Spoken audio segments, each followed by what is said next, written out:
Yes, okay for me. All right, perfect. Thank you so much, everyone, for joining the closing ceremony today. This is the last session that we're going to have this year at McMedHacks 2023. Very happy to see you all, and very happy to have um, two keynote speakers today for us, Dr. Xunjia and Dr. Hao Du. So without further ado, I will do my usual introduction and get things started. Here we go.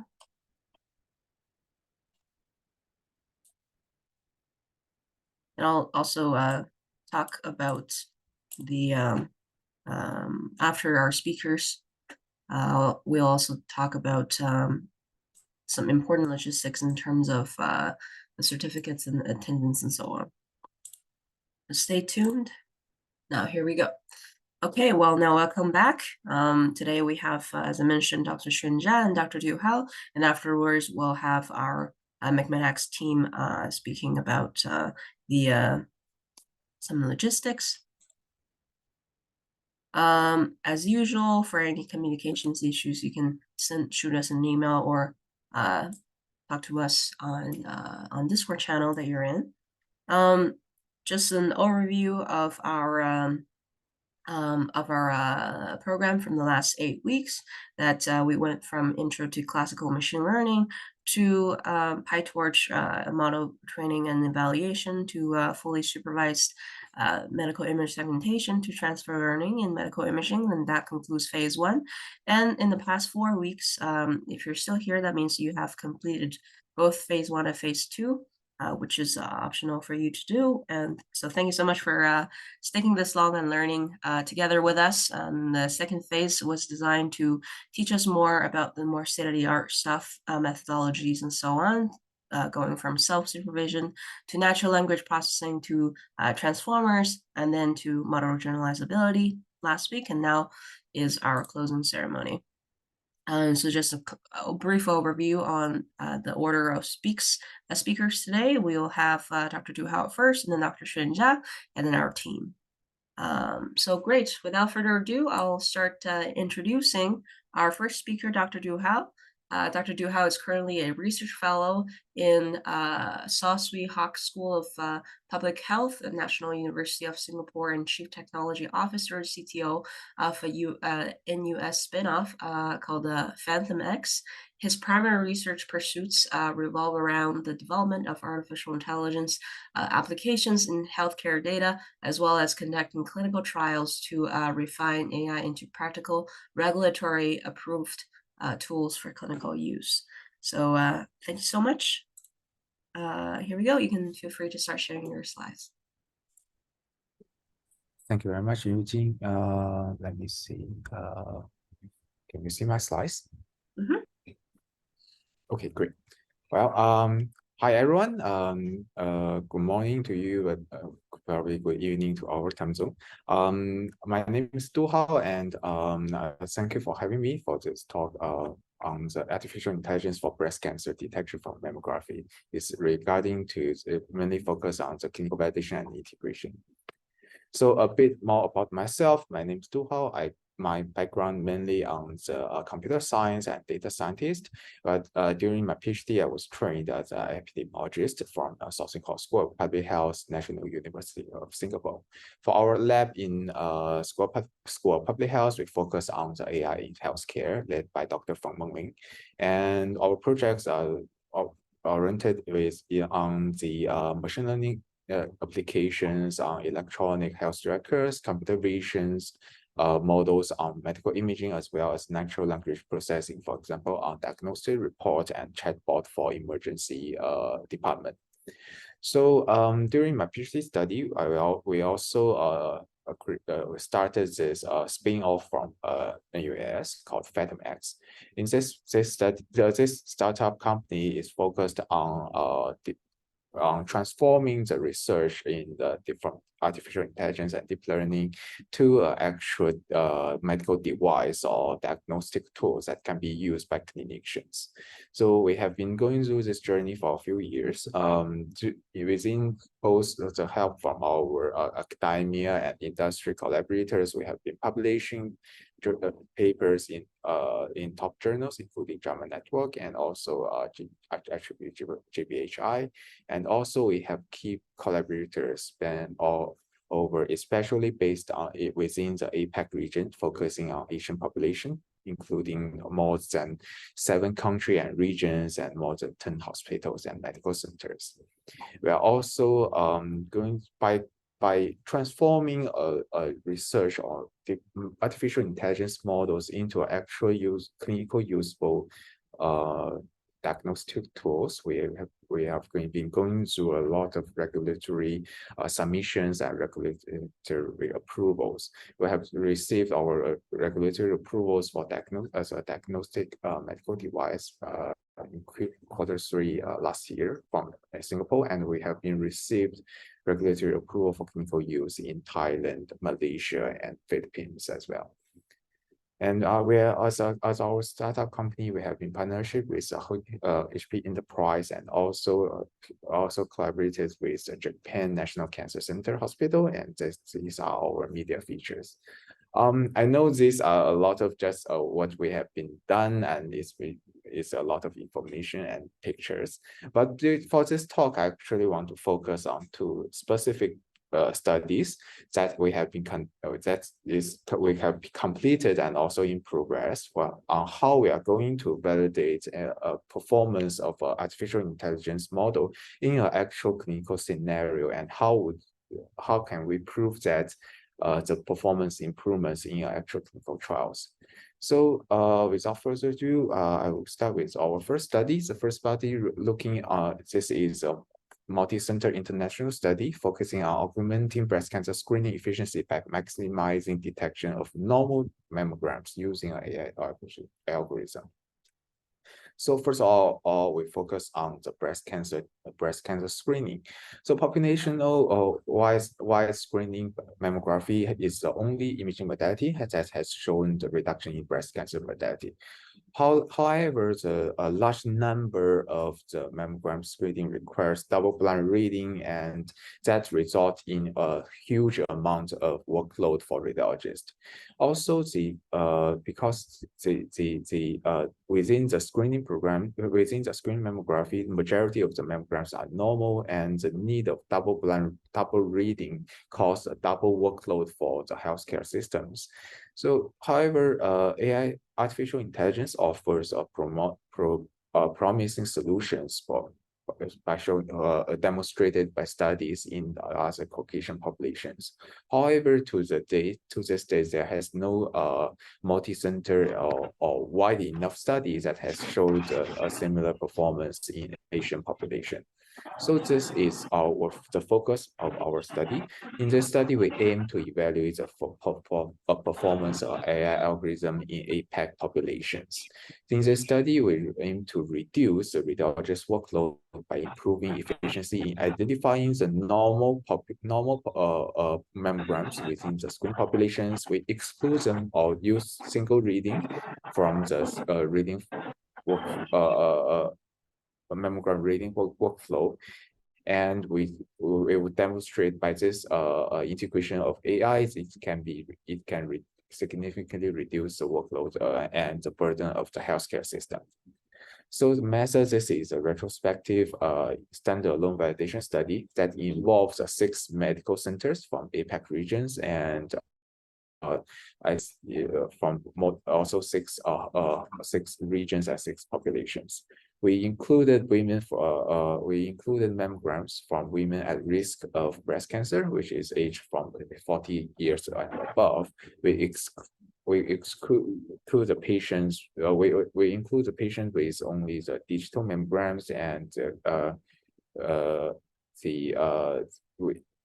also include the patients for the ground truths, which is either the biopsy results or the follow-ups or at least 24 months. And our AI model was developed based on the convolutional neural network. I believe some of that concept is already covered by your by the courses and the training. We use both public and private data sets with the pixel-wise annotations and abnormalities, and this model is this model is all further fine-tuned on the individual private data set from the APEC population using a five-fold cross-validation manner. And some examples of the AI algorithm from the input image, we will conduct pre-processing to do enhancement and normalization of the input mammograms. So through deep neural networks, we will provide two types of outputs. One is a probability of malignancy, which by comparing to certain thresholds, they will give the AI will give a recommendation on whether the mammogram is normal or abnormal. If the mammogram decision is abnormal, the AI will generate a heat map or sensing map that highlights the region of interest or suspicious findings to the radiologist. And as we mentioned, the objective of this study, we aim to determine normal mammograms from the single screening population. And according to the nature of a diagnostic tool, we can draw we call receiver operating characteristic curve, which represent a relationship between sensitivity and 1 minus specificity. And by excluding the normal mammograms from the population, we are looking at different thresholds that's reflecting different levels of sensitivity. For example, by point A, B, C, we are looking for in our hypothesis, we are actually looking at the highest sensitivity, which is option C.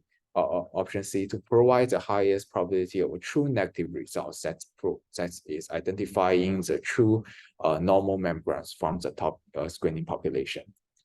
So in our analysis, we first provide an overall area and the RC curve to evaluate the performance of the AI system in each medical center's data set. And also we evaluate the model sensitivity and specificity. Also, the 95% confidence interval evaluated using the bootstrapping method. And some brief results of our study cohort, we get more than 10,000 mammograms, and due to the historical, due to the population nature of Asian population, more than 80% of patients had dense breast, which is by RAS category C and D. This is historically different from the Caucasian population. We have a median age from at around 55 years old, and in each centers we try to enrich the cancer cases, where the overall the cancer cases have around 45.6% proportion in the overall population. In the overall cohort, and also within the malignant cases, more than 80% are invasive cancers.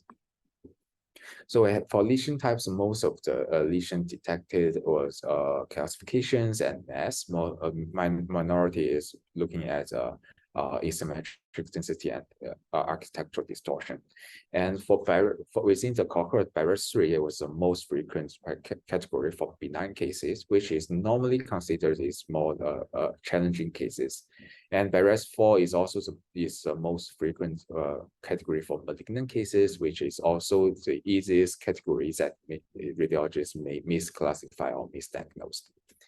Overall area under curve, we have 0.9 with confidence interval from 0.89 to 0.971, which is comparable to the state of the art, and actually comparable to the state of the art provided by the two meta-analysis from the top journals.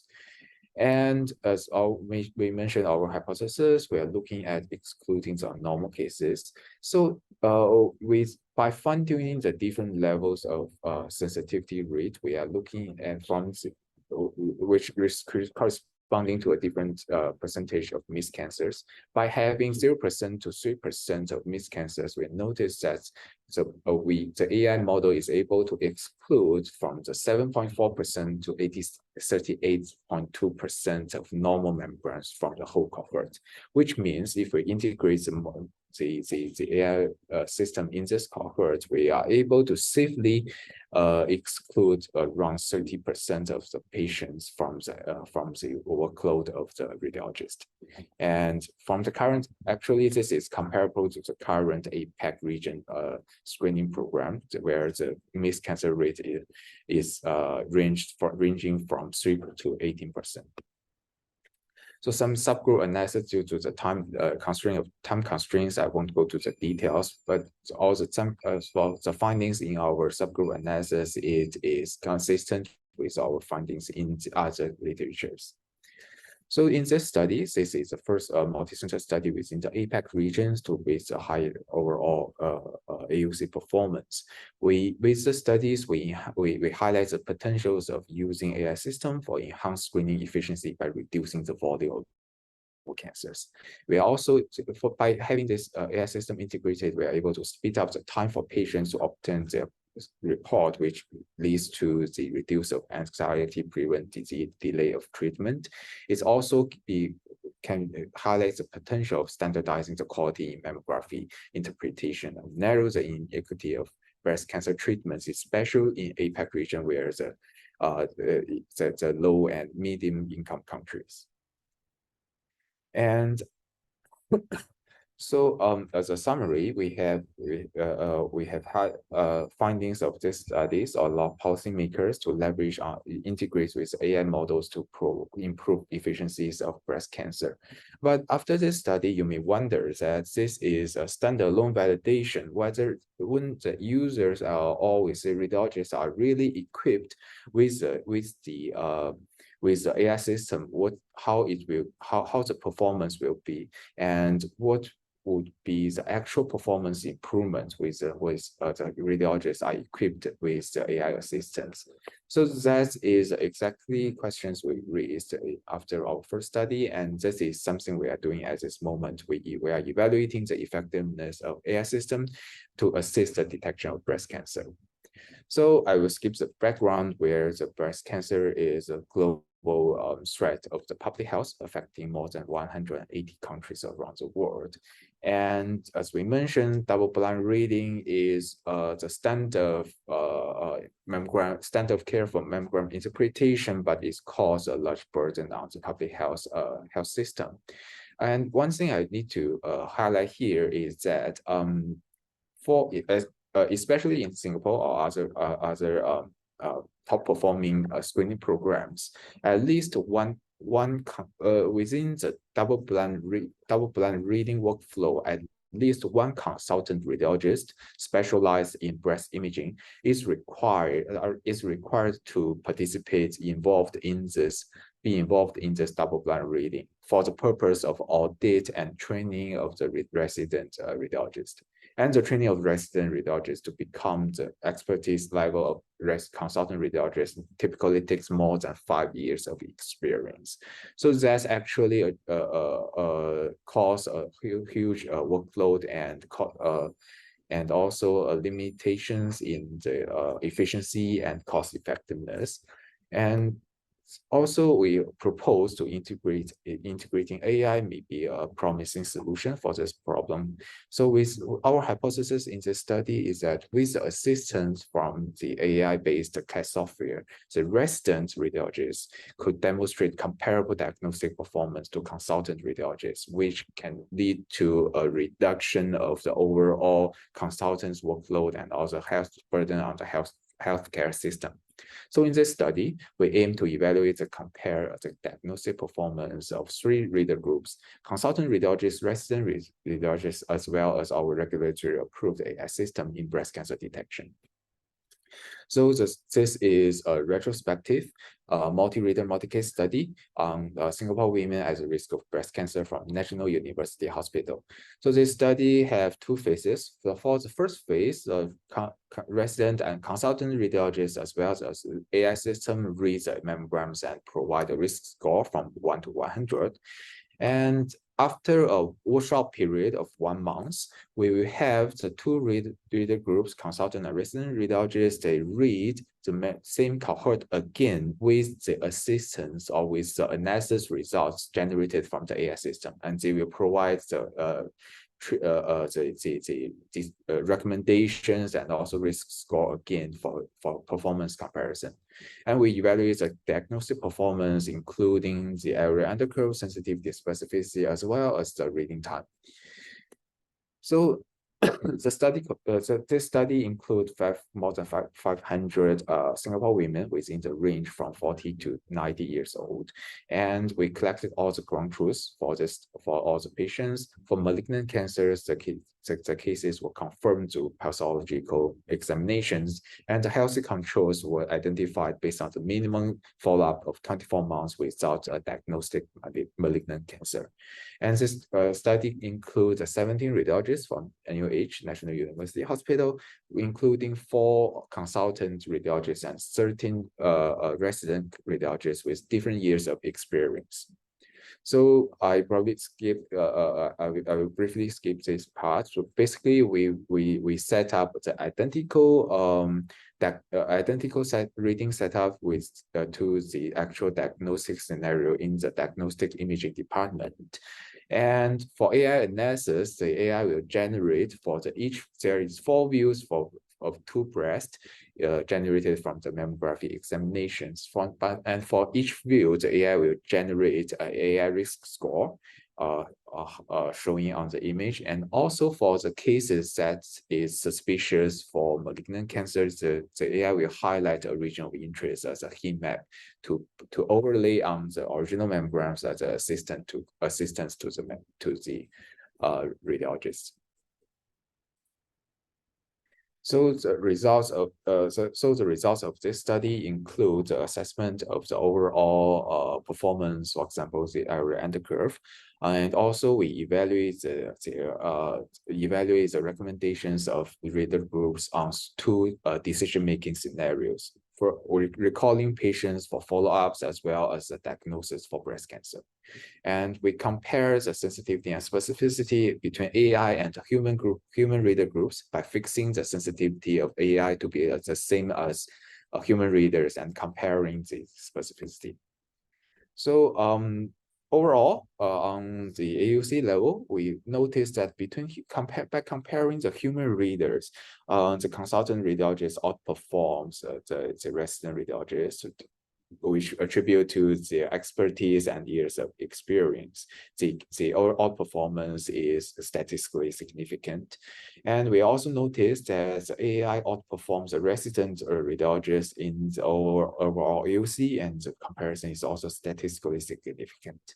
We noticed that the AI system outperforms the consultant radiologist, but due to the sample size and also the notice effect, findings on the effect size of this study, the outperformance is not statistically significant, so we cannot have, so with the AI does not demonstrate a higher performance to the consultant radiologist at this moment. And for recalling patients for further examinations, when we look at the human radiologists tend to be more sensitive. Their sensitivity can be more than 87% in recalling patients for further examinations. But due to the nature of the trade-off between these two performance metrics, they are less specific. The specificity can be as low as 63% and 65%.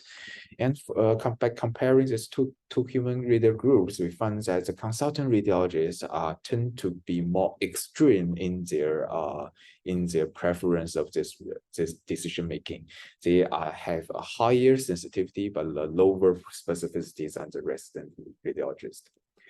By fixing the AI as the same sensitivity of these two groups, we found that the AI outperforms both radiologist groups in specificity, and the outperformance are statistically significant, which highlights that in this decision-making scenario, actually AI can provide a higher or more helpful assistance to the radiologist. And in the diagnosis scenario, which we asked a question on the collection, during the collection that data collection, that whether you think the patient has a cancer or not. We found that for human radiologists, they tend to be more specific, which means they can find that they are very accurate at identifying the true positives.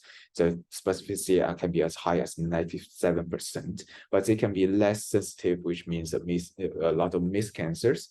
The sensitivity can be about 80 to 85%. And comparing these two groups on the diagnostic decision making, the consultant radiologists are better than resident radiologists on both sensitivity and specificity. This may due to their more experience and expertise on identifying the exact lesions and lesions and findings within the mammograms. And we found that for the diagnosis, actually AI get a better performance at residents, but a lower performance than consultants as in this decision-making scenario. So this what we present, as I mentioned, this is an ongoing process, and we just finished the round one reading of the study. So these are some independent comparison of the readers and AIs on the same group of patients. But we already find some very interesting points that in this study. That first is that we can clearly see the preference of the radiologist. They tend to have a high sensitivity in the recalling patients for further examinations, especially in screening scenario. This is to ensure a low missed cancer rate and to ensure there's no missed cancers by the nature of screening program.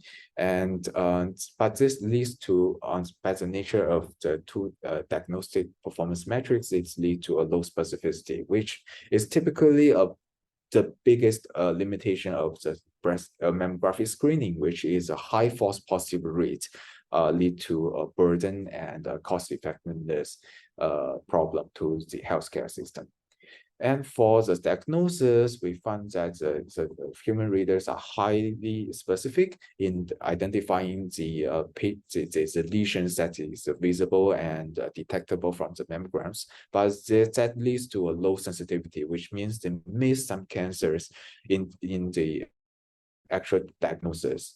But this may be because this study is focused on the mammograms, but in the real clinical scenario, the radiologists are equipped with other complementary imaging modalities, for example, ultrasound, tomosynthesis, and MRI. So with all this other imaging modalities, the radiologists actually can provide more comprehensive decision making after they recall the patient for further examination. And we found that by comparing the AI system with the human readers, we find that the AI can provide a significantly higher diagnostic performance than resident radiologists. And overall, we will state that the AI is currently performing as a comparable level to the consultant radiologists in different decision-making scenario and overall performance. So some conclusion of our study. So this study highlights the potential of using AI system to enhance the performance of, especially for residents radiologists, and we can enable them to achieve a comparable diagnostic performance to consultants in mammogram interpretation, which can lead to cost effectiveness and efficiency improvements for mammography screening. So some feature works of this ongoing study, we are currently doing some analysis about the error readings from all reader groups. We are also doing the second round reading and doing the evaluation of performance improvements by comparing the radiologist reading with and results by AI assistance. And we also evaluate the improvement time taken from mammogram reading between with and without the AI's assistance, which would also lead to whether there will be improvements or actually harm of the cost effectiveness for screening programs. So I think that would be end of my presentation. So yeah, I hope that I didn't go too fast, and please let me know if you have any questions.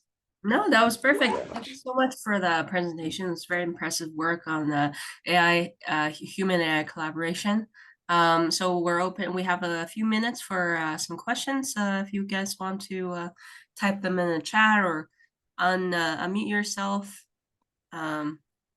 to ask a question. I guess I'll ask a question, if that's okay. Yeah. Thank you so much for the presentation.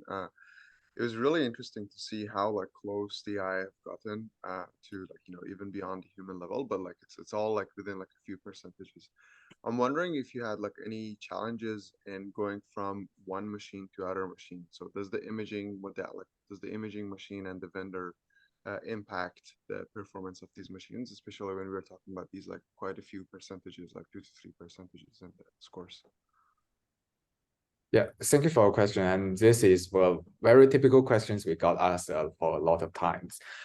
So first, I think that is there's something special for mammogram, where the actually the view and how to conduct the examinations is pretty standard across with the international guidelines.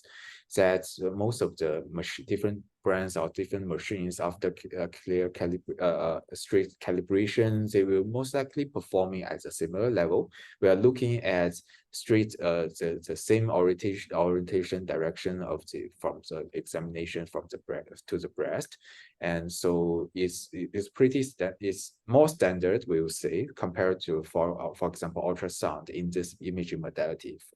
And so that's first. Second is that we did a lot of experiments and a lot of pre-processing techniques related to enhancement and also normalizations and multi-skill, all of this method to ensure that the AI is able to be robust to different levels of different machines and different brands of different mammography manufacturers.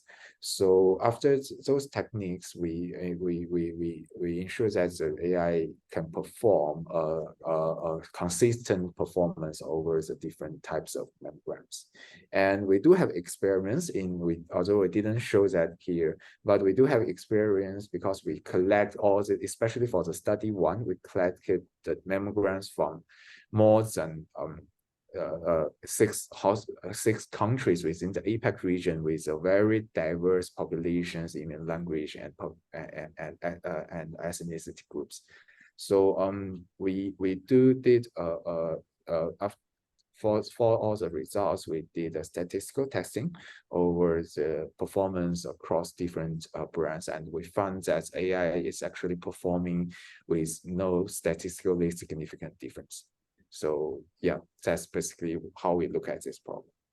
Yeah, that's amazing. I guess like it makes a lot of sense. Like if it can figure out, all of those heavy pre-processing images of, like flipping the images, zooming in, zooming out, like if it's robust on those set of like pre-processing, then it has to be like robust on like minute differences from like one machine to the other machine. So thank you so much for the great answer. You're welcome. Thank you for your question. Thank you, Hao, for your answer. I'll follow up with another question regarding the multi-reader part of your study. I'm wondering how you chose these readers, since you have so many countries involved. Are the readers distributed among all those different hospitals too, from different countries? I'm asking this question because of a recent report, a recent study that came out, actually just from last month, about it's called Combining Human Expertise with AI Experimental Evidence from Radiology. I'll just drop it in here, and then they got some interesting conclusions, but I want to hear what your answer is first here. Yeah, thank you for your question. So the reader study, actually we involve at this moment only Singaporean radiologists in the National University of Singapore, and we are going to expand to other hospital clusters within Singapore as well. And we are currently reproducing or replicate the study in Japan and also in Taiwan. But at this moment, we can compare reader groups, for example, Singapore radiologists between Japan and Taiwan radiologists. But I think it may not be a good practice if we mix the radiologists, because especially in APAC region or Southeast Asia, the expertise or training of the radiologists varies significantly across different countries. For example, in Malaysia, we see that radiologists um they may not be exposed to much of the digital mammograms at this moment. They are looking at those CRs and other mammograms, and also they may focus more. They're more exposed to the ultrasound use as their screening tools at this moment. And also for Japan, actually for Japan, the clinical guideline allows the breast surgeons to read the mammograms, and they are allowed to give recommendations based as a breast surgeon instead of specialized radiologist specialized in breast imaging. So yeah, that's why we didn't combining those mixing those readers within the group. But it will be interesting if we can compare different reader groups. I think that's one of our goals to involving different reader groups from international different centers.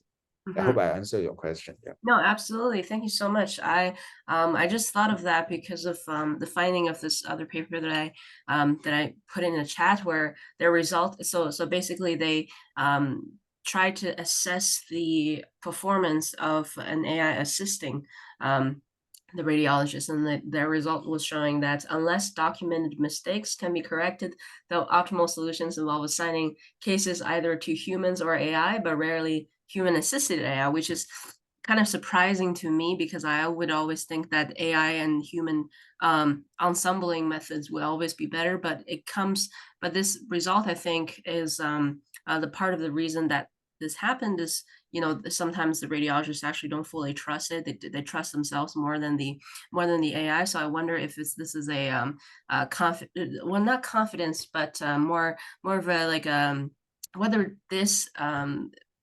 this result might differ if the radiologists are from across different countries. That's why I sort of thought of asking you that. But yeah, that would be very interesting to see down the road, for sure. Thank you so much for your answer for that. Yeah, Thank you very actually, much. following up on that question, do we have time for a follow-up? Yeah, I don't sure. see And then any after questions this, in we'll the move chat. on to yeah. Okay. But I'm actually like the point that you said that, okay, like it depends who sees the scans, right? Like it could be the surgeon in Japan, it could be the scans could be on radiology films. And I'm wondering, like, what is the preference of the patients? Like, would the patients, because the patients also need to specify, like, they may have a preference towards who is seeing their images, right? And they hopefully prefer a very experienced radiologist over like a resident, like, or like if they hear, like they want to hear as many options, like as many opinions as possible, and so on and so forth. And like I wonder, like if patients would be open to to have their data being seen by the AI. And that like kind of like mentality changes a lot, because from like country to country, because like my background is in Iran, and there like people, like patients are given the films. Patients take the films from like the center and go to the doctor, and the doctors look at the films and so on and so forth. Whereas in Canada, like the patients doesn't even have like see the data. Like it's like the images, they're uploaded to the cloud, and only like the professional practitioners can see the data. And it's like kind of frustrating for the patients, because like they want to see, like they want to be involved in that like, process, decision making process as well. And recently the like Canadian system has started to like provide all of the patient scans and patient exams, make them available to the patients. I'm wondering in your centers, like, or in your studies, in context of your spin-off as well, what is the opinion of the patients on the AI seeing their data as an auxiliary augmentation of the opinions that they make? Yeah, thank you for this question. Actually, it's a very interesting point because it actually goes beyond our research or the scope of the research because we are evaluating the performance, but this is more like from where I'm from, a public health decision making or public health policies makers to the mindset. So from where I am, Singapore, we have this. So what you described is actually how we classify in a diagnostic mammography and a screening mammography scenario. And for screening, I use Singapore as an example. It may not apply to other countries in APAC region. In Singapore, we have this nationwide screening program called Breast Screening Singapore, and that is supported by the Ministry of Health and the cost of the mammography screening is greatly subsidized for citizens. So for this screening mammography, and patients are not they are unable to select who they want to what are the radiologists they want to apply to, what would be their mammograms will be sent to which hospitals or which reading centers. And this is one of the points that we are integrating the AI. And for the diagnostic scenario is what you described, that the patients, after they are recalled for further examination, there may be something wrong within their breast. And they are able to select from which hospitals and to see whether you can, which hospitals and which doctors they may attend to. But whether they want their mammograms to be read by AI, that is kind of the gray area, because this is kind of still a discussion because there is no rule of thumb at this moment. One of the opinions from some people is that for AI, it's like a calculator using by a doctor, right? Before AI comes in, there is already computer-aided softwares. There has been decades. They are using this kind of software for decades. And why does AI comes in to change that? Because they are all still classified as a diagnostic tool and computer-aided detection software. So it doesn't matter to whatever the radiologist is using. But on the other hand, there are some, especially for the regulators or the policymakers, to insist that the patient should be able to maybe not selecting, but be able to be concerned to whether the radiologist is using AI. I think we are still in moving. This is a still ongoing process to see whether we are still in an early age about adopting AI in our actual clinical applications. At this moment, I think more of the policymakers going through safer ways to say that at least patient is consent to whether an AI system is used in the diagnostic scenario. Yeah, so I think that's my observations and opinions about this problem. Thank you very much. Yeah. Thank you for your question. Very much, Hao. And thank you so much for the great presentation as well. You can see tremendous applications, especially in the low middle income countries of this application. So thank you so much again. And right now I'll just go ahead and move on to our second speaker, Dr. Shunjia. If you're okay with it, I'll give you a brief introduction for you. Hold on. Whoops. Fantastic. Yeah, so thank you so much for joining us today, Dr. Shunjia. He's a professor and Chief of the Medical Physics Division at the Department of Radiation Oncology and Molecular Radiation Sciences at Johns Hopkins University.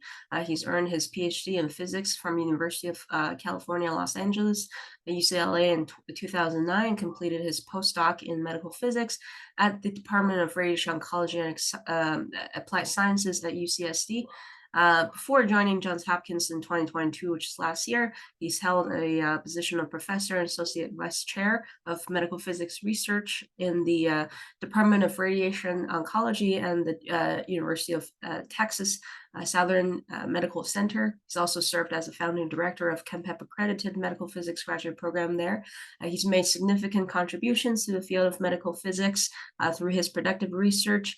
His work encompasses various areas, including cone beam CT reconstruction, GPU-based Monte Carlo radiation transport simulation, deep learning-based image processing and radiotherapy treatment planning, as well as development of preclinical small animal radiation research technologies. So thank you so much for joining us today. He'll be talking to us about some of his recent work and overview of deep learning and cancer radiation therapy. So feel free to go ahead and start sharing your screen. Thank you. Sure. Yeah, let me share my screen. Yeah. Can you see it? Yeah. Okay, great. So first of all, thank you very much for the introduction, and it's really my great pleasure to be here. My area is in the radiation therapy side, so perfectly complementing to the previous speaker, Dr. Hao, for the in the diagnostic side. So first of all, I also want to thank Dr. Hao for the great work and congratulations. Let's get started. So I'm not sure the audience if they are familiar with the radiation therapy. So I want to spend a few 1 minute just to give a quick introduction about what we do. We are actually in a clinical department in Johns Hopkins. We treat about 4,000 patients per year, mainly using high energy radiation to kill cancer, and we treat pretty much all sorts of cancers that can happen. And this image sort of shows our the history of our equipment. This is the picture when showing the first man-made high-energy medical linear accelerator that was invented in Stanford in 1957, I believe. That was the first patient being treated at that time. It was a great success. And the reason why we use high energy radiation is because we want to have a powerful enough radiation that can penetrate through the skin to a certain depth to treat a tumor deeply seated. And of course, over the time, technology evolves and we get much better technology, and we see a much modernized treatment room like this, and the machine can actually deliver radiation from multiple angles to the patient. However, even the technology advances over the years, the principle still remains the change. We always want to deliver enough radiation dose to the cancer's target, and at the same time, because radiation is not selectively damaging tumor, so we have to avoid geometrically to avoid the radiation dose to surrounding tumors, and that the surrounding organs surrounding the tumor. And for that, we are actually created a very, very quantitative process to target the tumor. For example, at every single patient that are treated in our field, we first scan the patient through CT and nowadays with other imaging modalities as well. And the reason of that is to create virtually a computational model for that particular patient in terms of geometry, in terms of physics properties, etc., so that we can virtually compute what's going to happen if we deliver radiation to this patient through a certain angle, through a certain energy, with a certain fluence of the radiation, etc. And interestingly, all of these is this part is happening virtually, and it's pretty much a computational physics job. So that's why we have a physics roles in this department. And once we are happy about this process, this treatment, then we call the patient back and put the patient on the machine. There we're going to do a sort of imaging to make sure that we are aligning the patient in the same position as we plan to treat. And after that, we turn on the radiation beam to deliver the radiation as we planned. So that's a short summary of the process. And then, as you can imagine, in this process, as we chase the precision of radiation therapy, we actually need a lot of work to improve our accuracy, safety, and efficiency, of course, from clinical perspective. So that's why deep learning becomes a very, very important tool for us. So for example, at the imaging side, there has been tons of studies that allow us to use deep learning tools to speed up image acquisition, improve image quality, reduce artifacts, so that we can better see what the target is and where the normal tissue is, etc. And after that, in the image processing side, we have to be able to delineate the target, even though we know that the patients come to our department are always cancer, but we have to precisely define the tumor target and organs, and that's a very labor intensive. So that's where the deep learning can help. And many times we have to do imaging fusion because we have multiple imaging modalities, so we have to put them together, do some sort of a information fusion together to support our decision. At the treatment planning stage, depends on the treatment modality. We have to selectively create the treatment that involves a lot of dose calculation, treatment planning, etc. So that's where deep learning can help us to speed up the process and increase accuracy. At the treatment time, we have to monitor the treatment delivery to make sure everything happens as we planned. For example, with the physiological motion of an organ, how do we make sure the radiation is always targeting at the tumor all the time? And how do we know if the plan is going to be delivered as expected? So there are a lot of work that we can do to utilize deep learning to monitor the process. Last but not the least, there's also a strong need to analyze the history of data that we have accumulated over the years, using deep learning tools to help us to understand what is a tumor control model, how to predict toxicity, and lately with large language models, we can go to EMR and to process natural languages so that we can extract a lot of information and also at the same time create interactions between machine and the human. So this is a quick summary of how the major applications of deep learning in this process. And of course, I cannot go over every single application. So what I'm going to do next is to first spend about 20 minutes to give a representative studies that have done in our group using deep learning in different areas. And I want to mention that even though we are talking about deep learning, a very standard way is to use a neural network to create connections between data on the input and output side. However, there are levels, different ways of using deep learning. That's what I try to convince you that depending on that, we are actually can create a lot of innovative applications. And it is really our pursuit to use deep learning to generate intelligence from the machine. So the first level of use deep learning to simply solve a problem by throwing data to the neural net, and hopefully the neural net will be trained to understand something. That works majority of times, but sometimes in some challenging cases it encounters difficulties. So we have to guide deep learning to solve the problem, and that guidance typically comes from our motivations as a human. So we want to motivate deep learning with the human behaviors to achieve certain tasks.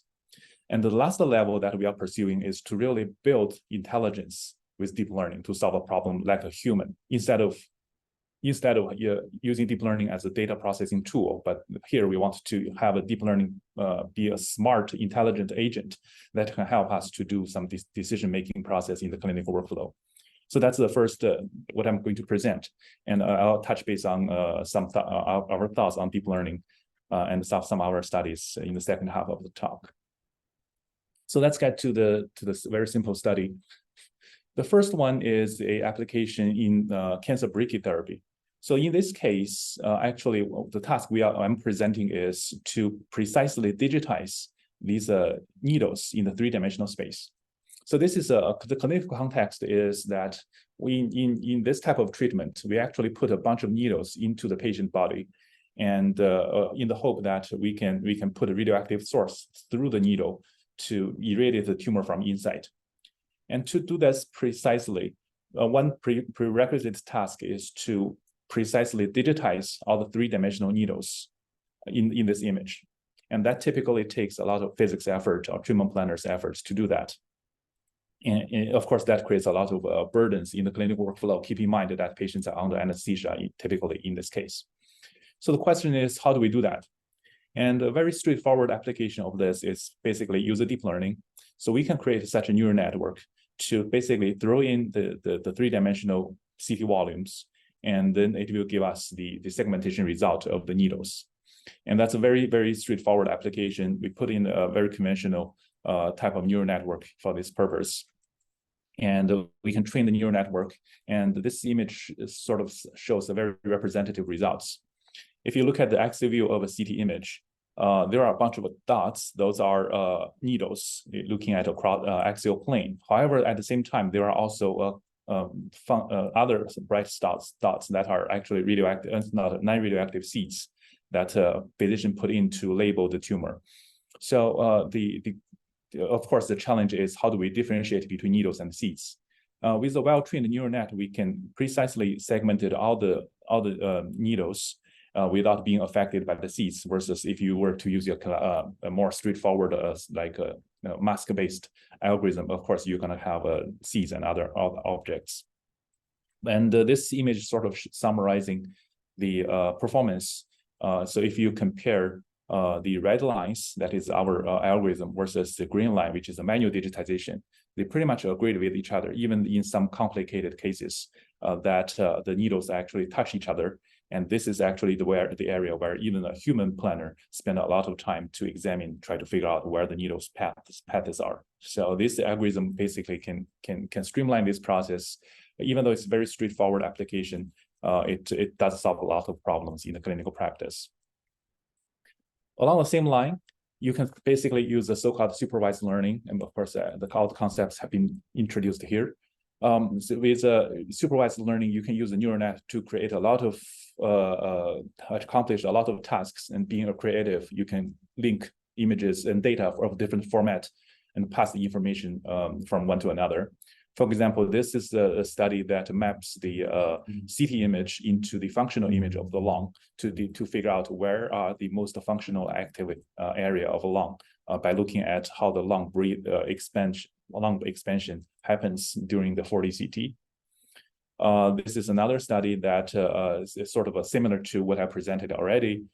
Very standard segmentation task where you can use the deep learning to map an image into a segmentation tasks regions, so that you can figure out where the organs. And again, this is very important for radiotherapy because we have to label 20-30 organs per patient in three-dimensional volume. That's very, very labor intensive for clinic operations. And another example is dose prediction, where you throw in the patient anatomy, and this algorithm can tell us what is the best possible radiation plan that we can achieve. Having this goal predicted by the machine, we can sort of have a goal to, when we do treatment planning, that make the treatment planning process more effective. So that's the first category of application of deep learning.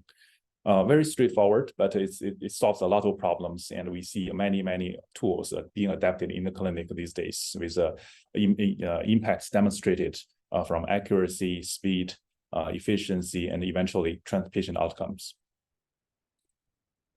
The second aspect of the using of deep learning is the human-like segmentation. So what I mean is we really want to guide a deep learning tool to solve a challenge problem that may fail if you were just to throw a deep learning neural network to the problem, like what I presented already.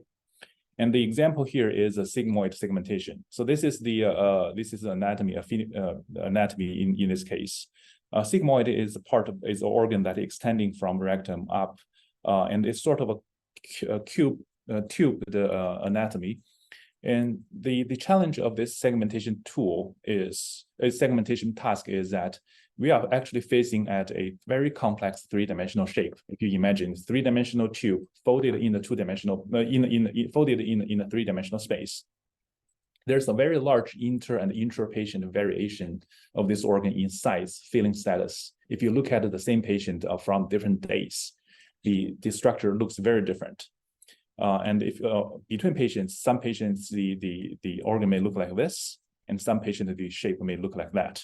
It's very hard to create a single deep learning model that can basically throw in a three-dimensional CT image and output a segmentation result. Because to learn this geometry and to make sure it's a singly connected tube structure, that's very challenging. And more importantly, if you were to segment it into the two-dimensional image, the information is actually incomplete. So if you will look at this image, this is the axial plane of a female anatomy. There are a bunch of parts that look like part of the sigmoid. However, if you turn on the ground truth, only these two parts are sigmoid. The rest are small bowel, and this is the uterus in the middle. The reason is this is a tube-like structure that is folded, and at this axial plane, this is actually cut into 2D plane, and that's why you see two disconnected portion of this organ. So the question is, how do we still take advantage of deep learning, the flexibility of deep learning, but at the same time provide some human guidance to this process? And then when we thought about this, we think, well, in our clinic, a human who does this segmentation never segment a three-dimensional structure all the time. What the human does is always to segment slice by slice and scrolling the slice up and down. And each time when we segment a new slice, we consider the connection of this organ to the previous slice or nearby slices. So that's a fundamental idea. What we did was still using a deep neural network. This is because this is our fundamental tool. But instead of having this neural net to segment a organ immediately, we actually input to the neural net a CT image and an existing segmentation of that image, and ask this neural net to segment the organ at the next slice. By doing this, we actually train the neural net to understand the connection between slices for this organ. And then once we train the neural net, we can basically start an iterative process to start the segmentation at the first slice, which we know that sigmoid is always connected to the rectum. So we start at the rectum, and then we do this iteration step by step. And this animation sort of illustrates the process, where each time we advance the slice, the CT image to a next level, and we automatically segment the new area in connection to the previous slice. By doing this, we were able to get the entire three-dimensional organ segmented very nicely. So this is an image sort of summarizes the results. If we were to build a two-dimensional model, even though we can get the good part of the structure segmented, we still have a lot of false positive areas. Three-dimensional segmentation, it is very hard for the algorithm to learn the topology or the connectivity of the organ. So that makes the segmentation result disconnected in this case versus what we achieved here. That's a very nice segmentation result. So that's the second example that I wanted to present, and I wanted to share with you the thoughts that we actually can build in human intelligence or human guidance to the process of using deep learning.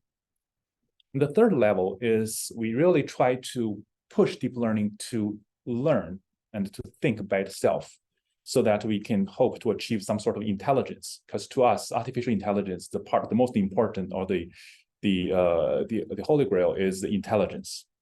So the example I'm going to present is this intelligent treatment planning work. I mentioned previously that in the clinic, we always do personalized treatment planning. That's through a software called treatment planning system.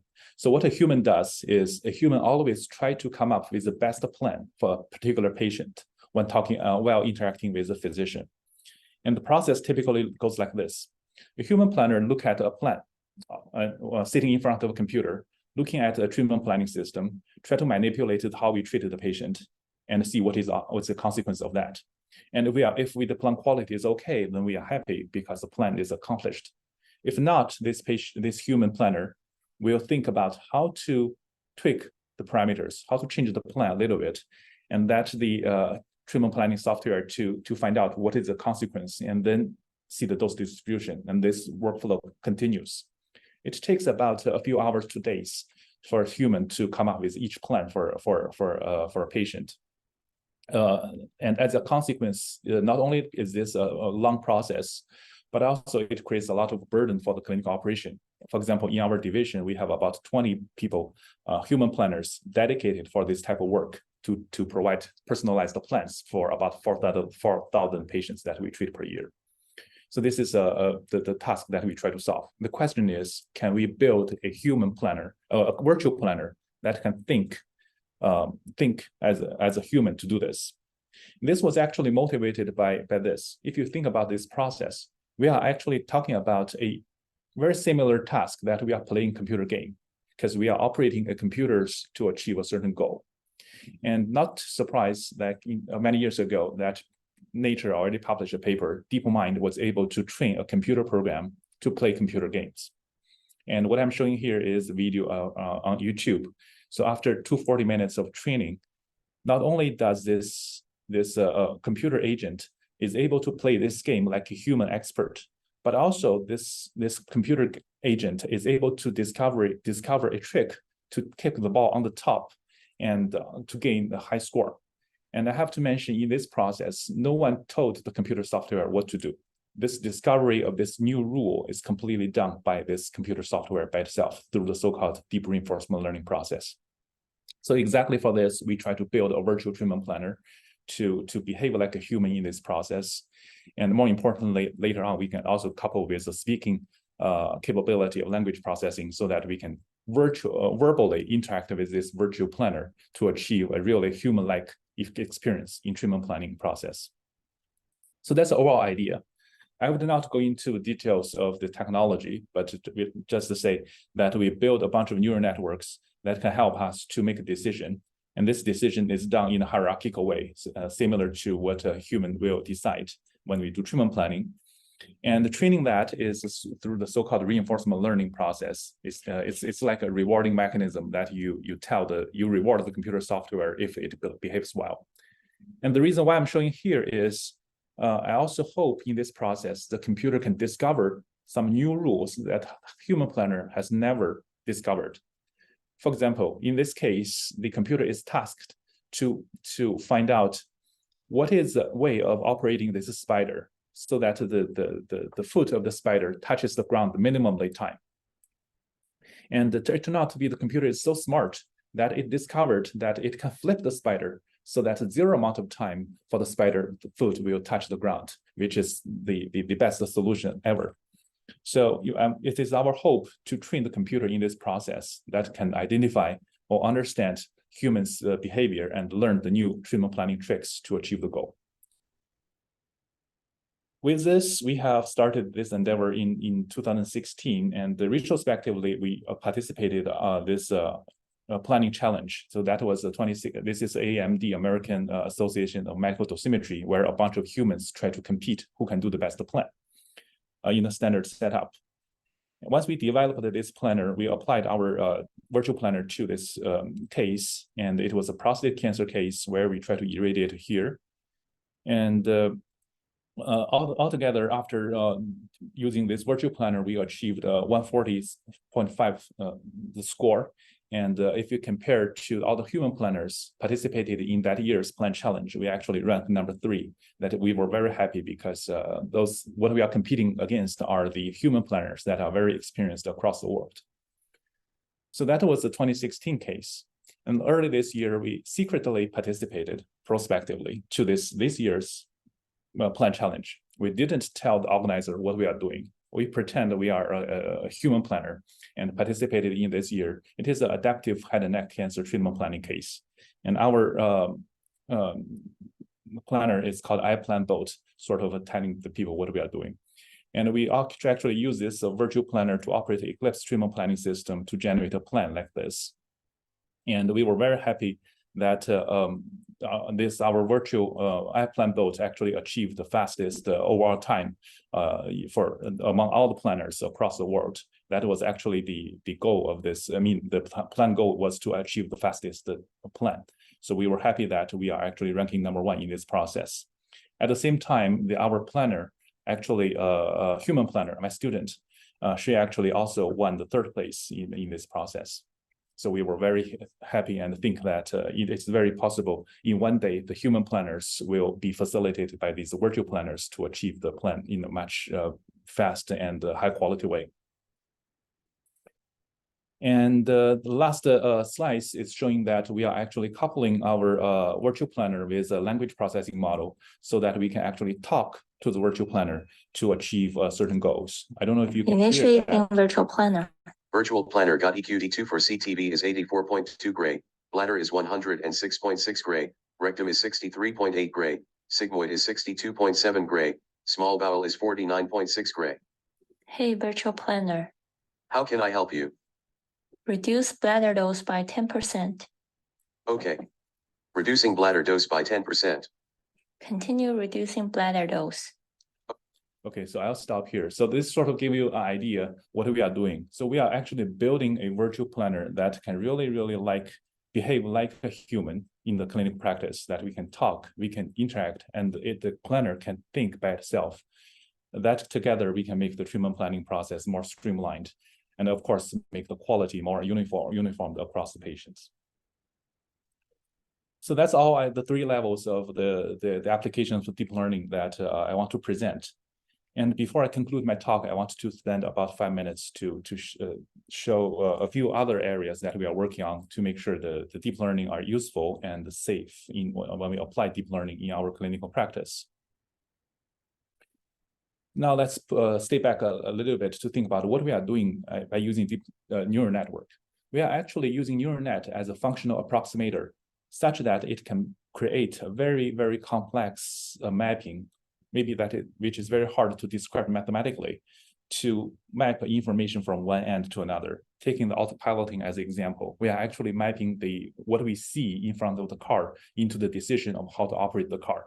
This mapping is complicated, but in principle, it doesn't differ from what we are familiar with in this example, which is curve fitting. We are given a bunch of data, and we try to figure out what is the underlying principle of this process. Because of this nature, this data-driven approach actually has quite some challenges, and it all depends on what we need to achieve in order to make sure the three aspects all hold, so that we can achieve a safe and accurate application. The first question is, for the data that we use to study in our study, can the data represent the true distribution? And this is a very legitimate question, right? Because we all know that if the data that we start with doesn't represent truth, or it varies from one institution to another, then no matter how well we build the model, it doesn't work well. The second question is, once we are given the data, we are throwing in a neural network. Can the neural network be capable to represent what we want to achieve? For example, if the model is very, very complicated, but we are forced to use a linear model to fit the data, no matter how well we do, we cannot get it done. So that's the second question. We have to make sure that the deep learning model is capable of representing it. And the third question is, even we know the model can represent, can we train the model to represent it? Because that's a mathematical question. We have to solve a very complicated mathematical problem through the so-called the backward propagation or the stochastic gradient descent, whatever algorithm you use. But ultimately, we are dealing with a highly complex mathematical problems, and we have to make sure that we are achieving the right model. So I'll say only when we say yes for all the three questions can we guarantee a good work or good application of the deep learning.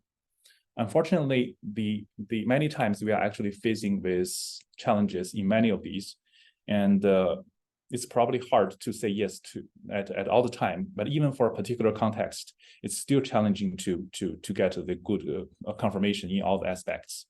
That's why there are so many challenges we have. Then we talk about data quality, model capacity, overfitting, curse of dimensionality, many things. In our group, we're actually focusing, in addition to try to ensure all of these in specific applications, because it's very hard to get it done right in general. In addition to these aspects, we also focus on some other studies. For example, the stability and the robustness. This refers to the case where the deep learning model may not be robust against certain perturbations that occurs in real world. This is a study that we published in 2020, where we tried to study a lung nodule classification problem. This is a benign case, this is a malignant case. However, we can easily fool the prediction by adding a little bit of noise in the CT image as small as 10 Hz unit. So 10 Hz unit is pretty much the limit of the CT number, the CT noise that you can achieve for any machine. So that raises the concern that how to build a model that is robust against the noise. And not only us, there are also other studies that shows the same behavior, that we can fool neural net using in other applications. For example, in this photo images of a skin cancer diagnosis. In MRI image reconstruction, where we can easily mess up the image quality by in this AutoMap image reconstruction algorithm that uses deep learning. And very lately, we scanned our human phantom that we showed this is with a certain probability that we can easily fool this prediction model that predicts axial CT slice into a body site. So we can, with a certain at a scan scenario, because of the CT noise, for example, with a 5% of 50% of chance, we can actually fool the model from the predicting to be a chest site into predicting to be abdominal site. So these are really the concerns that we have. We are studying how to build a model that is robust against the real perturbations in real life. Interpretability is another area that we try to work on, try to see what we can best to understand what machine learning is doing. And one example is this study. There are so many studies that show the capability of using deep learning to do some sort of a lung cancer diagnosis, for example.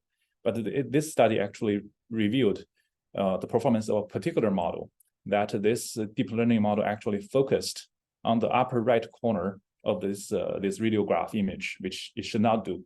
But by focusing in this area, the algorithm actually take advantage of this information leak, so that it take advantage of that to improve the diagnostic quality. And we published this debate to argue for or promote for the interpretability of the AI models in clinical implementations. So we are developing models in this area to improve to better understand what the algorithm is working on. And the last example I want to conclude before I conclude my talk is showing this. So of course, large language model is a hot topic these days.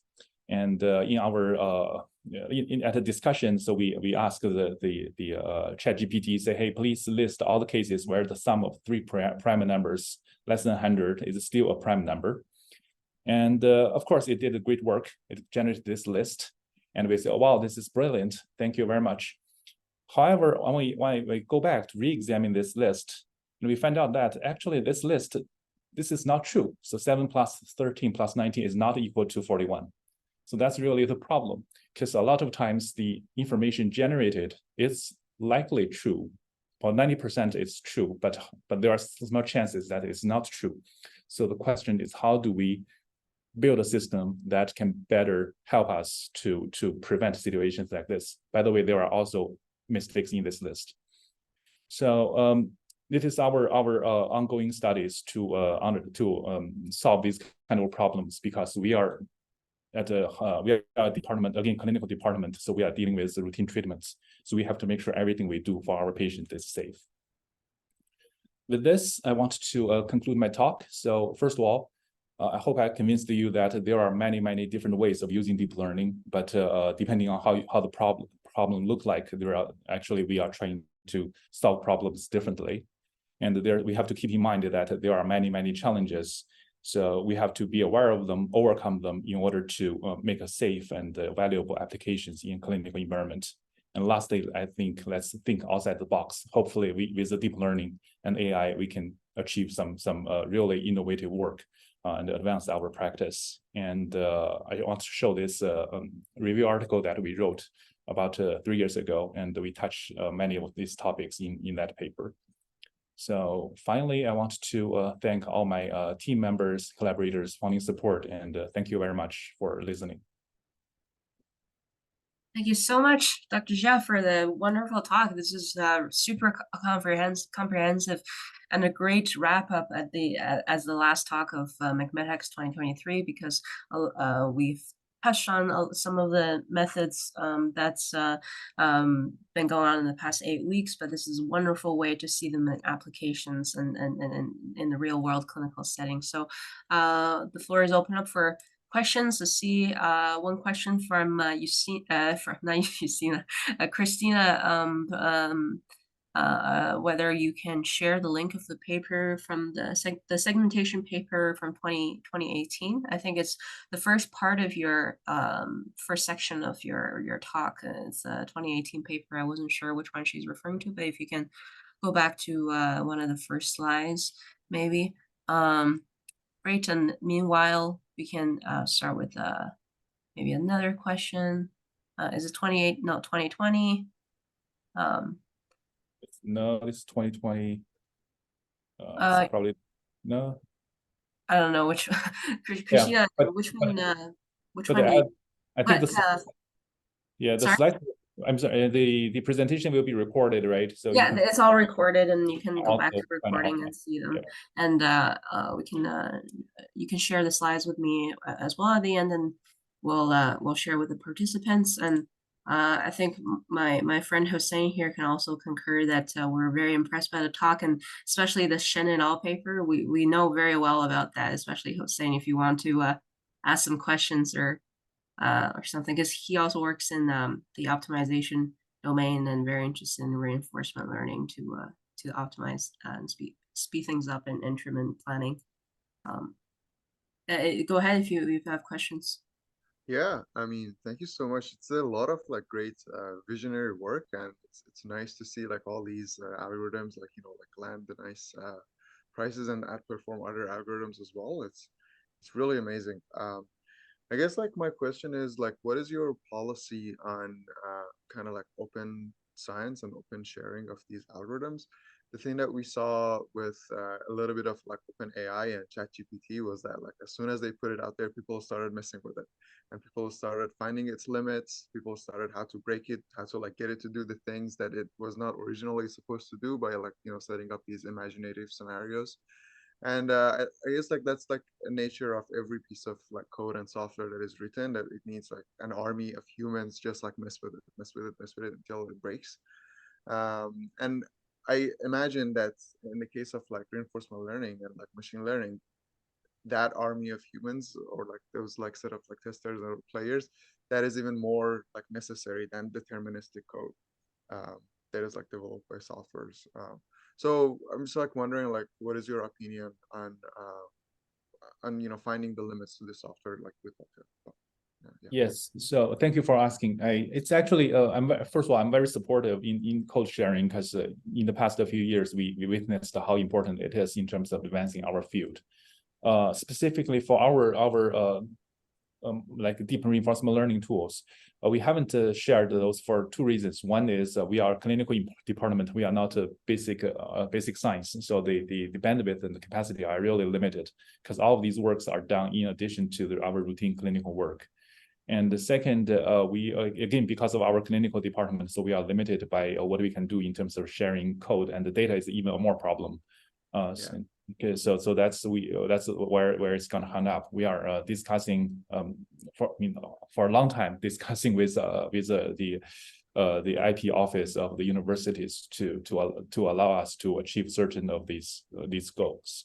If not share the whole thing, but to share some preliminary version or share some of the data. But unfortunately, the discussion didn't go fast yet. Thank you so much for your question, Hossein, and Dr. Jeff for your answer. I guess I can follow up with the question. Especially with the reinforcement learning, it was obviously it was inspired from the DeepMind paper, and right now with Google DeepMind and Meta, Facebook, they're just booming with all these sorts of new things, and they have their own health sections as well. So I personally am very interested in multimodal deep learning, and so multimodality. Utilizing text and images, and recently there's bigger models, not only large language models, but also vision language pre-trained models and all that. what's your views on, I guess there's application-based, but there's also the big companies that's doing these things, that adapting their solutions to our field. What's your vision on that? Whether we don't want to reinvent the wheel, but how do you think we can best utilize these kind of big solutions that's proposed by others, Right. especially from the big. Yeah, I think that's a great question. From my perspective, it really needs a partnership in order to make real impact happen. The reason is a lot of deep learning models these days get very computationally heavy, and to a certain extent, it's probably beyond the capacity and capability of academic institutions. It became less and less friendly for us to develop. Large language model is the example. If we want to develop a large language model from scratch, it's probably not possible by any academic group, because the computational cost is not affordable, and the amount of data we are talking about is huge. So from that perspective, the companies actually has a lot of advantages in heading that direction. On the other hand, the domain knowledge is what we are good at. I do see a lot of companies are diving into the healthcare in the aspect, but the question is, how do we make sure what they are doing, first of all, is important from the clinical perspective. Second, it's accurate for clinical care. One example is tumor segmentation. People may think, well, let's just throw a bunch of data into the model, and we can unify image data from like 100 hospitals and put them together to train the model. That works. That never work, because if you just look at how much variation across institutions to segment a tumor for the same disease, there's a lot of difference, and that depends on the human segmentations, the human's training background, whether he was trained from McGill or he was trained from Hopkins or from Stanford. There's a variation, and each variation has its own underlying idea and thinking and theory to a certain extent, like whether we want to account for this lymph node, whether we want to account for this microscopic extension, etc.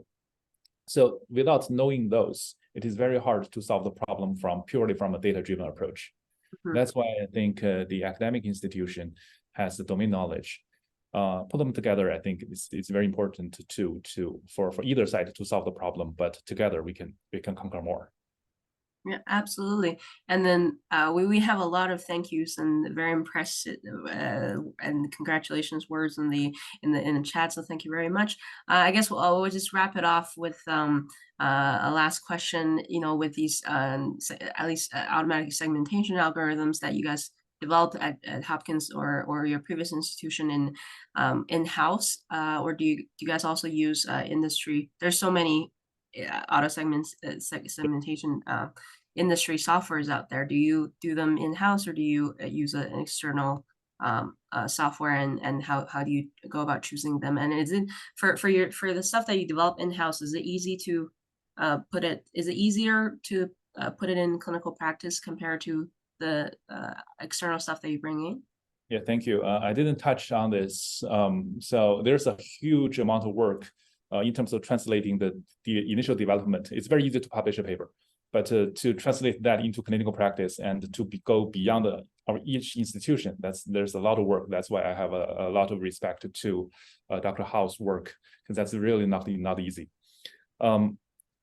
If you were to ask me this question like a year before, I would say let's do in-house development, because at that time I was a pure researcher and I was like, okay, it's fun to develop and very proud to have our clinic use something we developed. But these days I'm doing more and more clinical operation management, and I do see the challenge of in-house development and translation, especially long-term support. So we are actually try to see what we can do to take advantage of commercial products, and you have the vendors to take care of a lot of burdens. And on the academic side, we are actually looking at complicated cases, like that sigmoid segmentation is an example. I don't believe any commercial software is doing a good enough job at this moment. So we hope to use a commercial software to support standard operations and while at the same time allow us to focus more on the advanced side. Yeah. Yeah, absolutely. That makes complete sense. And I guess for any commercial software, you have to validate it in your own clinic with the performance and so on as well. So just with that, I would just want to thank you so much again for your very impressive talk. I think we have so the exec how I wish I can work on their today's lecturer's supervision. Well, you can contact them by email. Well, so that's it for the talk today, and right now I'll just go back to my slides for some wrapping up of the program and thanking all of our speakers for and instructors and some of the logistics that's important for our participants. So McMedHacks 2023 is the third iteration of McMedHacks, and we look forward to seeing you guys again next year. And again, we have attracted a lot of participants online and offline from different education background and from around the world with very different disciplines as well. So thank you so much for being here with us for the past 8 weeks, or if you completed only the first phase for the first 4 weeks.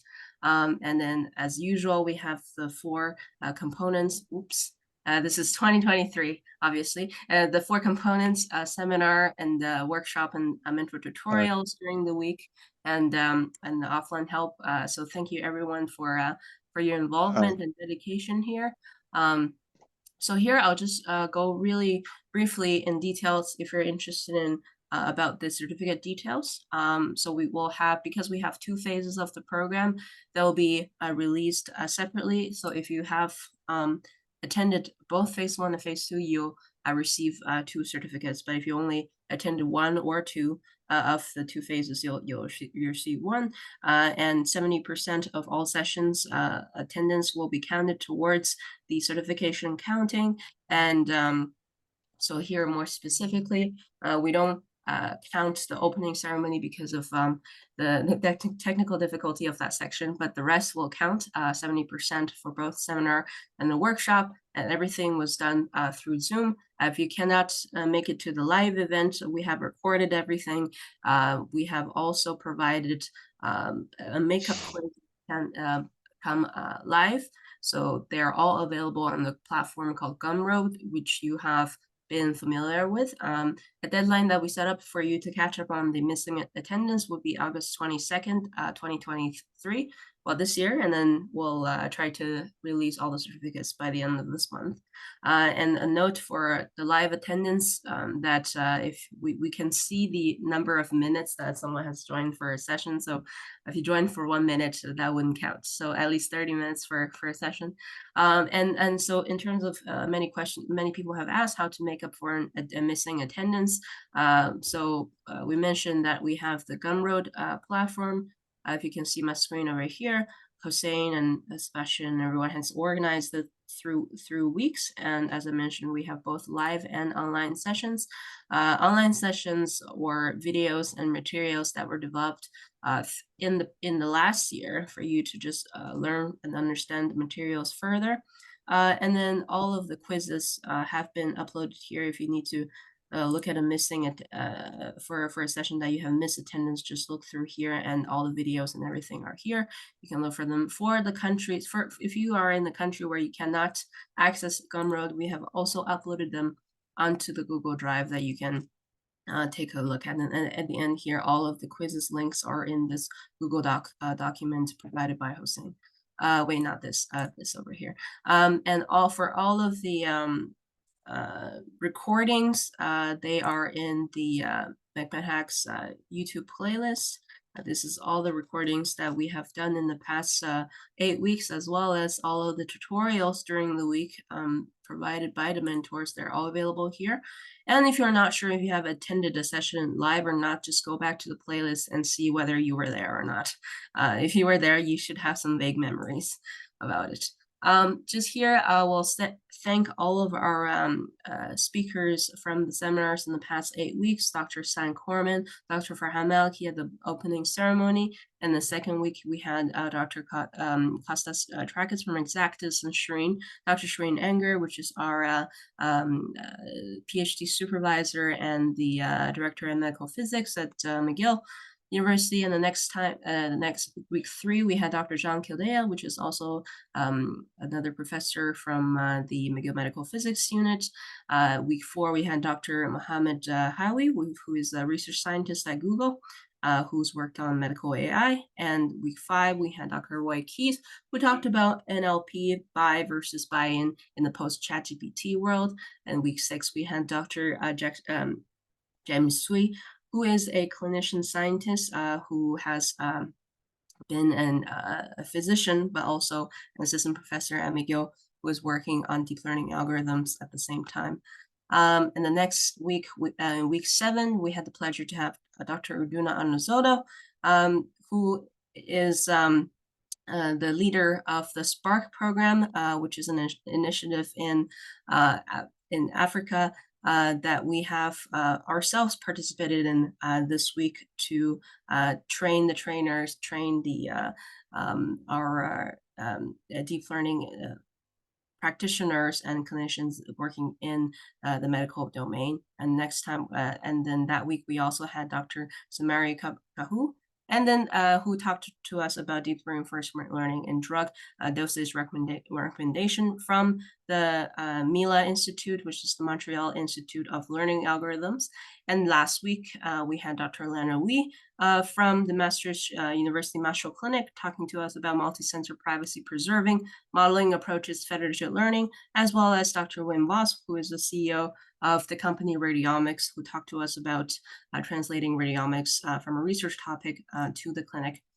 And this week, we had the 2 speakers, Dr. Du Hao and Dr. Xun Jia, who just spoke. And last but not the least, we have our own team from the Enger Lab at the McGill Medical Physics Unit, who will speak to you about their component and dedication to the program after I finish. So next we have Sebastian Kitten. So unfortunately he can't be here today, but I'll thank all the instructors on his behalf. Going through the 8 weeks in the past phase 1 and phase 2, we had the pleasure to so Sebastian is also a PhD student at the BBME program in our lab. And at McGill, we had Dr. Parsa Bagazadeh, Dr. Zari Azizi, Dr. Najib Khan, Dr. Puria Ruzrak, and Dr. Lara Refi and Dr. Bardia Kasrabi for their workshops and hands-on coding sessions on the Sunday. These are the specific topics that they went through, from classical machine learning to fully supervised image segmentation, implementation of UNet, to model training evaluation, NLP introduction, and transformers introduction. And then we had Dr. Laia Rafi on model generalizability and transfer learning from Bardia and Najib on self-supervision introduction. And please, let's not forget our instructors from the last year and 2021 as well, whose dedication and recorded materials has become available for the online resources available for everyone listed here.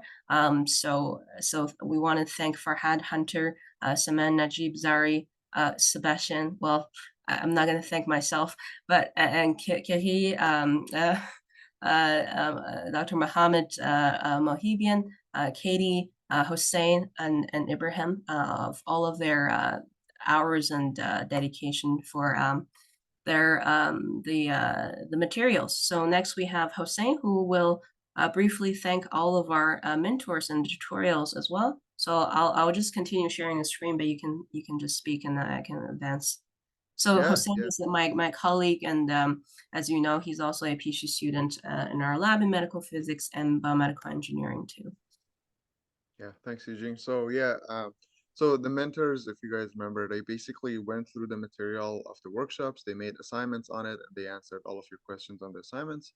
And during the week, they held a tutorial hour where they went through the assignments and gave you the solutions. All of the assignments, the coding, like the Google Colab, the data, like the YouTube tutorial, everything is on Gumroad platform. And I'm really thankful to the mentors because like a lot of them were not like in medical domain. They were like, the PhD students from the Mila Institute. So they're, they were working on NLP, like language processing or other domains of machine learning, but they were very willing to like, make the tutorials, like make the assignments, like be related to the medical domain and kind of like keep up, catch on the medical domain. I guess like, I mean, all of the mentors were great, but like Ni and Sami, they showed up, like they mentored multiple times. They were able to step in whenever it was like another member was not available. For week 4, Shakufa, like, single-handedly did the job of 2 mentors because like one of the mentors had to cancel last minute. So shout out to them. If you go to the next slide for week next few weeks, and yeah, like I mean, their names is here, like Ivashi, Diganta, Elaine, Sami again, Charmy, Nicole, and Vamsi. Like, thank you guys so much. So that's all I'm gonna say. Thank you. Great, thank you very much, Hossein. And the next we have communication and digital platforms. And so all of the social media posts that you've seen was done by our wonderful colleague Alana Tibro Antonacci.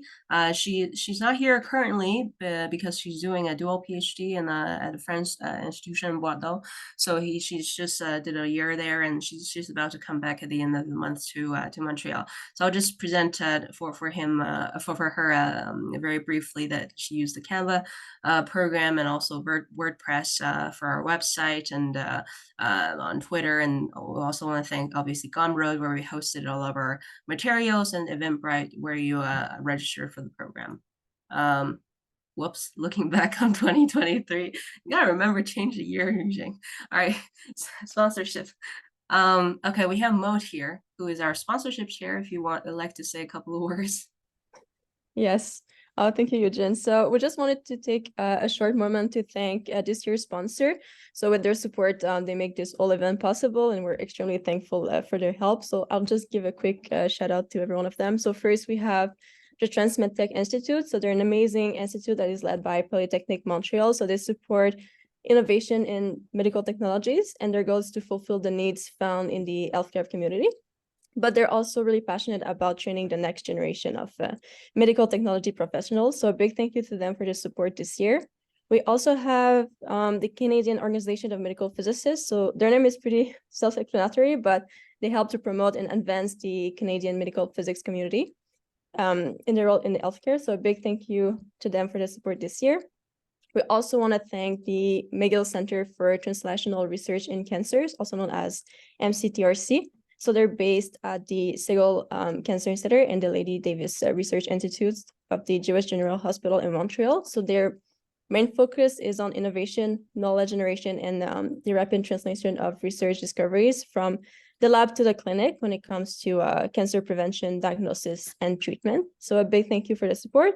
And also we want to thank all our institutions, obviously, so McGill University, the Lady Davis Institute for Medical Research at the Jewish General Hospital, the McGill Medical Physics Unit, and also obviously the Anger Lab. So thank you to all of our sponsors. Thank you very much, Maud. Yeah, so that's it. Thank you very much, everyone, for attending today. We look forward to see you next year again. All right. So if you have any further questions, you can feel free to put them in the chat. Otherwise, I would like to sincerely thank both of our speakers again, Dr. Shunja and Dr. Haodu, for your presence and your impressive talk today. We'll definitely keep in touch in the future, and hope you have a wonderful rest of the weekend. Thank you so much. Thank you. Yes. Hello. Thank you very Thank much. you. I have a question. Oh, okay, go ahead. Thank you so much for the opportunity. We really appreciate the maximum support for giving us teaching free something. Now, I would like to ask and beg the organizers that although there has been a connection forum that we are to be passing an information, please, we want you to be sharing information that is relating to any opportunity. Maybe a professor is hiring a medical physics, or any lab is open for medical physics aspirants. Please, I just want to call your attention to that. so that we can be applying. Because now many of all these lecturers today, I really enjoy them. I would like to work on them as I've written in the chat.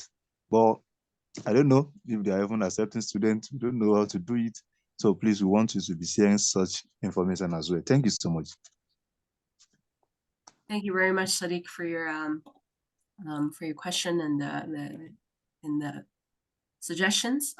Feel free to send any of us an email for further follow-up. And Hossein, would you like to? Yeah, I think I was gonna ask Dr. Gia of like what's their opinion on this like issue, like how do students from like across the globe can get involved with such research in the most like efficient way that the profs would actually prefer, and like also to do as well. Yeah. On my end, there are multiple programs here, educational programs, and of course, depending on the logistics, we have to talk about a specific arrangement. But please feel free to reach out to me. I think I might put my email in my presentation, and it should be also easy to find online. So you think emailing the profs is the best way to start the conversation. Yeah. Okay. Thank you so much. Be expecting my own as soon as possible. Sadiq. Nice to meet you, Sadiq. Thank you for joining us today. All right. So if you don't have further questions, again, thank you so much for your talks today, Xun and Hao. Yeah, we'll keep in touch and look forward to seeing you guys again next year for our participants. Thank you. Bye-bye. Bye-bye. Thank you. Thank you very much. Bye-bye. See you soon. Thank you very much.